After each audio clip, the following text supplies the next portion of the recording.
Hi, my name is Philip Quintas. I live in Fort Worth, Texas in the United States of America. This is my week 1 assignment for the Introduction to Music Production at Coursera.org. Today I will be teaching on the idea of propagation. One of the basic principles of sound is called propagation. Propagation of sound is essentially sound traveling through a medium, such as air, water, or metal. Sound traveling takes time, and as it moves along, it bounces off the stuff it encounters on its journey. When we hear a sound, our perception of where that sound is coming from and what environment it was produced in is based on its propagation. Think of how a person yodeling in the Alps would sound radically different from that same person yodeling in a vocal isolation booth.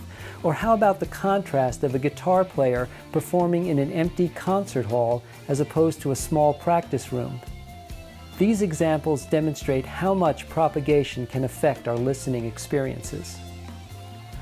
Although it varies depending on factors such as temperature, humidity, and altitude, the approximate speed of sound traveling through air is 340 meters per second, or you could say it takes about 1/1000th of a second to get 1 foot.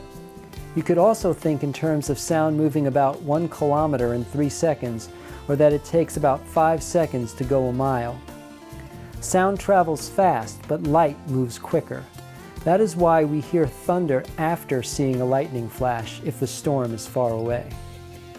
As sound moves along at its fairly rapid pace, it bounces off of the environment it encounters along the way.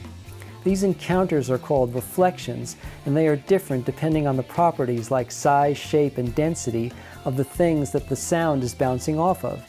For example, if I put a towel between my face and your ear, my voice would sound different than if I had a piece of plywood of the same size and shape placed there instead. This whole concept of propagation is something we can play with in the recording and mixing process. By using the tools available to us, we create a sense of space, depth, and location. These tools include our decisions on microphone placement, soundproofing and treatment, like hanging foam on the walls or setting up baffles, as well as introducing digital and analog effects like reverb, delay, flangers, and phase shifters into our signal flow.